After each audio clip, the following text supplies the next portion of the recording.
Guys, welcome back to my channel. So आज की video में हम जो चैप्टर कर रहे हैं उसका नाम है मर्जर एंड एक्विजिशन। इस चैप्टर की एक बहुत ही खास बात है, वो ये है कि इस चैप्टर में से 8 नंबर का क्वेश्चन आता है और कभी कभी 2 क्वेश्चंस भी आ जाते हैं। तो वो इस चैप्टर के कंसेप्ट बहुत ही लिमिटेड है जो कि हम इस वीडियो में कवर करेंगे और इन द नेक्स्ट वीडियो में आपको क्वेश्चन कराऊंगी। जो भी आप लोग मुझे सेंड करेंगे वो क्वेश्चन हम लोग डिस्कस करेंगे। सो अब इस वीडियो को देखने के बाद आपके कंसेप्ट थोड़े क्लियर हो जाएंगे। उसके बाद आपको क्या करना है, पीएम के क्वेश्चन उठाने हैं। अराउंड आपको 30-35 क्वेश्चन मिलेंगे इस चैप्टर के।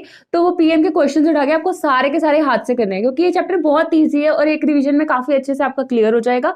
तो इसको हाथ से करना सारे क्वेश्चंस और उनको मतलब एक बार रिवाइज कर लेना और नेक्स्ट वीडियो में जो भी आपकी क्वेरीज होंगी, डाउट्स होंगी, वो हम डिस्कस कर लेंगे। Let's get start. तो पहली बात करते हैं what is merger and acquisition. तो सबसे पहले बात करते हैं मर्जर की। सो मर्जर क्या होता है? अब मान लो एक कंपनी है, वो बहुत ज्यादा लॉस में चल रही है 4-5 साल से, और उसको मतलब एक ऑप्शन देखना है या फिर एक अपॉर्चुनिटी देखनी है जिससे उसका लॉसेस कम हो जाए। और एक कंपनी है जो कि बहुत ज्यादा प्रॉफिट्स में चल रही है और उसके पास बहुत ज्यादा सरप्लस कैश है। तो वो क्या करते हैं, वो दोनों आपस में कंबाइन करते हैं और एक न्यू कंपनी बनाने की कोशिश करते हैं, या फिर सेम कंपनी रख के they want to like grow and have a combination of 2 companies, जिसे मर्जर बोलते हैं। तो मर्जर क्या होता है, एक मतलब जब 2 एंटिटीज मिलके म्यूचुअल बेनिफिट्स के लिए एक कॉम्बिनेशन करती है तो उसको मर्जर्स बोला जाता है। अब दूसरा केस क्या है? दूसरा केस है एक्विजिशन। अब एक्विजिशन में क्या होता है कि जैसे मान लो आपके पास जो लॉस वाली कंपनी है ना, लॉस वाली कंपनी कहती है मेरे को काम करना ही नहीं है, तो जो दूसरी कंपनी है प्रॉफिट वाली, वो उसको पूरा टेक ओवर कर लेगी और उसको पूरा एक्वायर कर लेगी। That is called acquisition. उस केस में ना आपका मतलब वो कंपनी का आइडेंटिटी खो जाती है दूसरी वाली, और वो पूरा का पूरा टेक ओवर हो जाता है और उसके बदले में दे गिव सम रिटर्न्स और सम कैश बेनिफिट। बात करते हैं टाइप ऑफ मर्जर की। सो हमारे पास जो टाइप्स है, सबसे पहला है उसमें वर्टिकल मर्जर। सो वर्टिकल मर्जर में क्या होता है ना कि जो आपने डिफरेंट सप्लाई चेन में डिफरेंट मैन्युफैक्चरर्स या फिर जो भी है आपके रिटेलर्स हैं, उनको वो मिलके मर्ज करके एक नई कंपनी क्रिएट करते हैं। That is called vertical merger.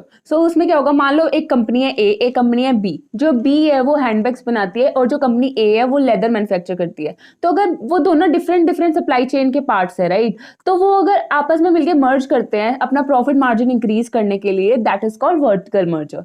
उसके अलावा हमारे पास होता है हॉरिजॉन्टल मर्जर। हॉरिजॉन्टल मर्जर में क्या होता है कि एक कंपनी है A, B, C, they are doing the same work, मतलब वो तीनों के तीनों ही हैंडबैग बना रहे हैं। तो हमने अपना मार्केट शेयर को इंक्रीज करने के लिए मैंने ए और बी के साथ मर्ज कर लिया, तो that will B horizontal merger. अब एक होता है कॉन्ग्लोमरेट मर्जर। सो कॉन्ग्लोमरेट मर्जर में क्या होता है कि आपका जो भी आपने एक बिजनेस एक्वायर किया जो कि बिल्कुल ही डिफरेंट फील्ड में है।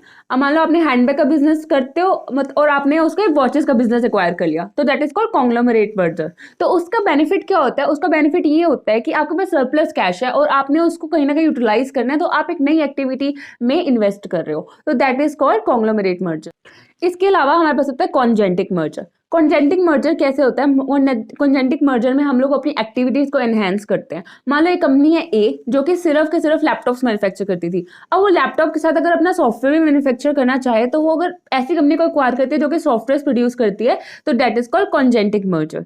उसके अलावा हमारे पास होता है रिवर्स मर्जर। रिवर्स मर्जर क्या होता है? एक बड़ी कंपनी ने, हमेशा हम ऐसे केसेस ही देखते हैं ऑलमोस्ट, कि एक बड़ी कंपनी ने एक छोटी कंपनी को एक्वायर कर लिया।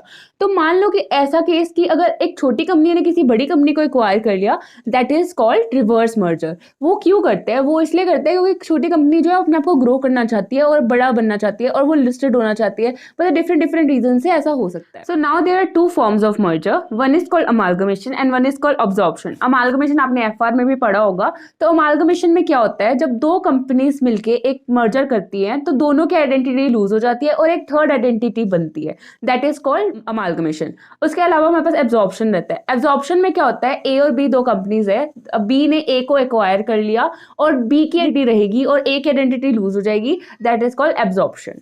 सो what are the benefits of merger and acquisition? की जो कंपनीज है वो मर्जर और एक्विजिशन क्यों करती हैं, मतलब उसका क्या क्या बेनिफिट्स मिलता है उनको? सबसे पहले सेविंग्स इन कॉस्ट। जब 2 कंपनीज आप अपना लार्ज स्केल करती हैं, जो भी मैन्युफैक्चरिंग या फिर जो भी वो काम कर रही है, वो जब लार्ज स्केल करेंगी तो उनकी जो एफिशिएंसी है वो इंक्रीज होगी और जिससे उनके एक्सपेंसेस कम होंगे और उनकी सेविंग्स ज्यादा होगी और उनको इकोनॉमिक्स ऑफ स्केल मिलेगा, क्योंकि जब आप लार्ज स्केल पे करते हो ना तो आपकी कॉस्ट उतनी कम हो जाती है। तो अब जैसे मान लो आपका फिक्स खर्चा है वो तो कम होता रहेगा ना, तो दैट इज वाई आपका जो बेनिफिट्स है वो इंक्रीज हो जाएंगे। उसके अलावा जो आपका मार्केट शेयर है वो इंक्रीज हो जाएगा, क्योंकि आपने कंपनीज को एक्वायर कर लिया और अब आपका जो वर्क है वो ज़्यादा है और आपकी एक्टिविटीज़ भी ज़्यादा हो रही है और आपकी मैन्युफैक्चरिंग भी ज़्यादा हो रही है, जो भी वो कंपनी काम कर रही है वो ज़्यादा हो रहा है, जिसकी वजह से उनका मार्केट शेयर इंक्रीज हो जाता है। और इसके अलावा उनको कुछ कुछ टैक्स बेनिफिट्स भी मिलते हैं। जैसे टैक्स में आपके पास एक सेक्शन है, उस सेक्शन में क्या होता है कि अगर आप कोई दो कंपनीज अमालगमेट कर रही हैं या फिर दो कंपनीज एब्जॉर्ब टेक्निक कर रही हैं, तो उससे क्या होता है कि जैसे जो भी कंपनी है उनके जो लॉसेज है वो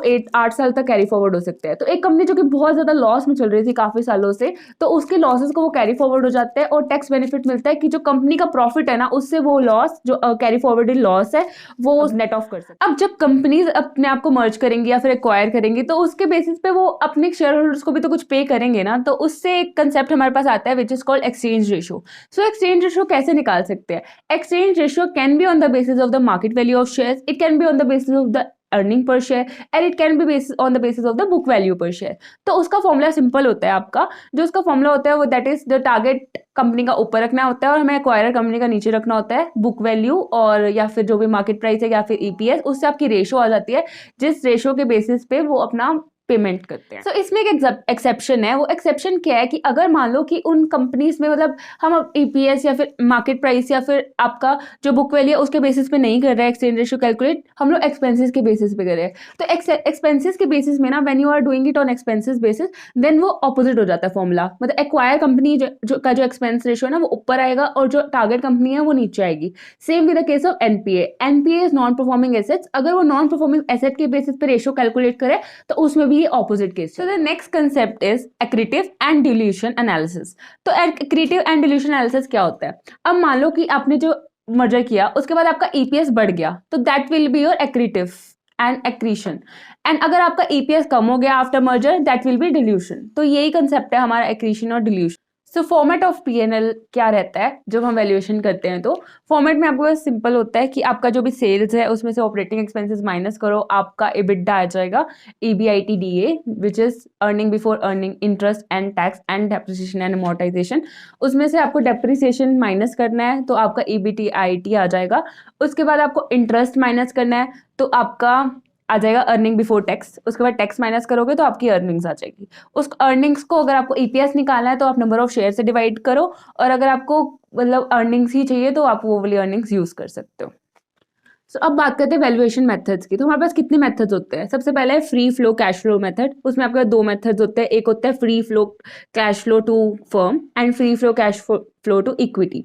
उसके बाद आपका आता है नेट एसेट मेथड। उसके बाद आपका आता है कैपिटलाइजेशन मेथड। उसके बाद dividend growth, relative valuation and earning growth method and उसके बाद chop shop method and VA model. So ये सब मेथड है जो कि हम यूज करते हैं for the valuation. So guys that's all for this video. In the next video हम लोग क्वेश्चंस करने वाले मर्जर एक्विजिशन के एंड म्यूचुअल फंड्स के। So till then stay tuned and please subscribe to the channel and share with your friends. Thank you.